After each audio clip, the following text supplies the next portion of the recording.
In Failing Our Future, Joshua R. Eyler delivers a bold and deeply researched critique of modern education systems, zeroing in on the pervasive and often damaging role of grades.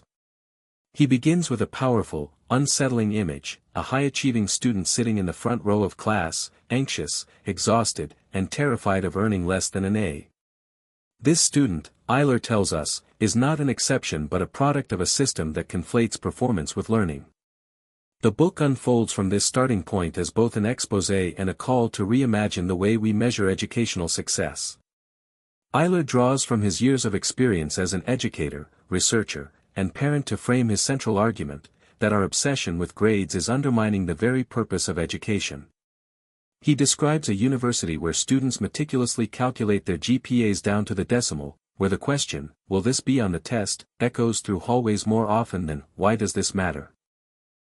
The emotional and intellectual consequences of this culture, he argues, are far-reaching. Creativity is stifled, curiosity is dulled, and anxiety is normalized. The early chapters offer a historical lens, tracing how grading systems emerged not from pedagogical insight but from bureaucratic convenience. Originally intended as a tool for sorting and standardization, grades quickly became an unquestioned norm. Eyler challenges this legacy, questioning why a system born out of administrative needs has come to define student worth. He cites research that shows how even a single-letter grade can shape a student's self-perception, influencing whether they see themselves as capable or deficient. Throughout the book, Eyler weaves in stories from real classrooms, students who stop trying after one low grade, teachers pressured to inflate marks, administrators chasing rankings. One particularly poignant example involves a high school student who received a failing grade in English despite demonstrating a deep understanding of the material, because she didn't submit assignments in the required format. Eyler uses this moment to spotlight how rigid grading often fails to measure actual learning and instead rewards compliance over insight. At its core, the book is not just an argument against grades, but a passionate defense of learning itself. Eyler explores the neuroscience of motivation and cognitive development, showing how intrinsic curiosity and mastery-based learning produce more durable and meaningful understanding than extrinsic rewards like grades. He references studies where removing letter grades led to higher engagement, improved retention, and stronger interpersonal dynamics in the classroom. Midway through the book, Eyler presents alternatives. He's not content with critique alone, he wants transformation. He explains systems like portfolio assessment, ungrading, and contract grading, where students co-create expectations with instructors. These models emphasize feedback, reflection, and growth rather than performance. He tells the story of a college professor who adopted contract grading and saw an immediate shift. Students took more risks, asked deeper questions, and collaborated more freely, no longer shackled by the fear of failure. Eyler anticipates skepticism and directly addresses it. He understands that many teachers worry about standards, accountability, and equity. Can students really learn without grades? Will they still work hard?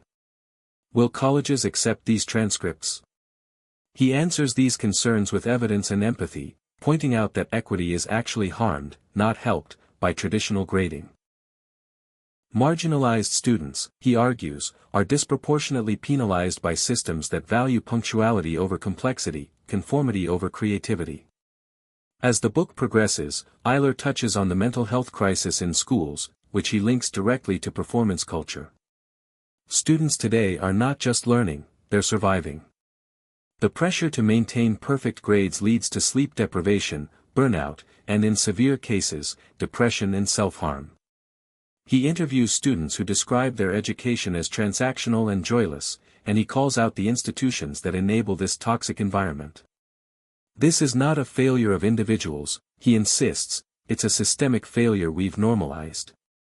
Eyler's writing is heartfelt but rigorous, personal yet broadly relevant. He shares his own journey, how he once believed in grades as necessary scaffolds for learning, until experience and research changed his mind.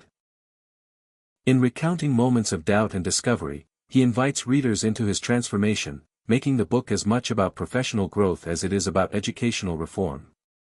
The later chapters take an activist tone. Eyler urges educators and institutions to rethink assessment policies, to pilot alternative methods, to trust students more. He warns against the dangers of half measures, keeping grades but adding more feedback, for example, which often reinforce the same problematic dynamics. Real change, he argues, requires courage, collaboration, and a willingness to experiment.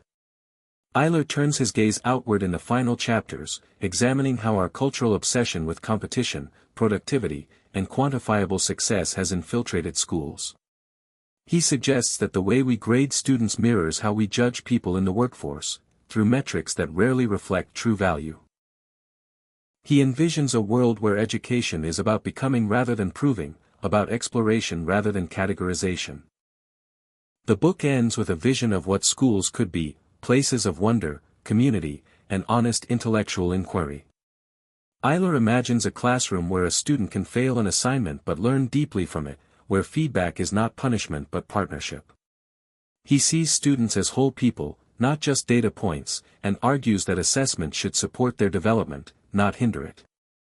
Ultimately, Failing Our Future is a book about reclaiming education from systems that have lost their way.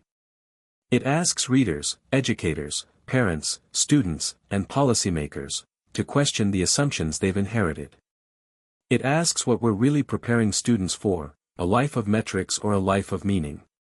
And it makes a persuasive, research-backed case that if we don't change course, we'll continue failing the very people we claim to serve. What makes the book resonate is its urgency. Eyler doesn't just want better test scores or improved curricula.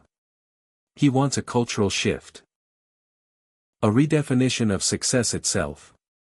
He wants students who can think critically, care deeply, and live fully. And to get there, he says, we must be willing to fail forward, together.